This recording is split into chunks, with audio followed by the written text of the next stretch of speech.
на река Дунав Русе дава следните сведения за нивото на реката в сантиметри. В българския участък на реката Видин плюс 358, спадане 22. Ло плюс 375, спадане 30. Турно Северин плюс 770, повишение 50. Галаца 236 плюс 11. Следва прогнозата за времето в района на град Красива гледка тази вечер. Времето ще бъде комплексно и ще зависи от гледната ви точка. В природно отношение, т.е. природата, точно в 18 часа и 10 минути, ще завали хоризонтален топъл дъжд с аромат на рози. Дъждът ще спре рязко в 18 часа и 14 минути, след което 25 мили момичета ще извикат на волята от североизточната част на града посока Трейдър Джо.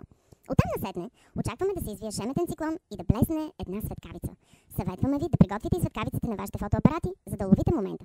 Ще преобладават огньови от любов, по 2-3 праскови и череши, светове за двама, приятели и люлекови нощи.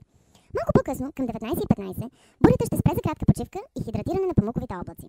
Точно в 19:30 слънцето ще изгрее както обикновено, постепенно, елегантно, с лека музика на уста. По високите места в планините ще е красиво и много благоприятно за сеитба на добро настроение. В низините се очакват засилени чувства, предимно на любов и още нещо. Това ще доведе до силни вълни на радост и у хората, особено по морския бряг с бургаските вечери. Във времето след 20 часа и 30 минути, дъгата от македонски китки тук ще обхваща, то няма да обхваща с кръшни хора цялата зала. Пардон, страна. Към 20:45 градусите могат да се поколебаят. Дали да останат и да плуват още малко с водно колело, или да се прибират в матрицата. За пилотите на самолети много да внимават в картинката пред себе си. Природата е, както казва Волтер, иди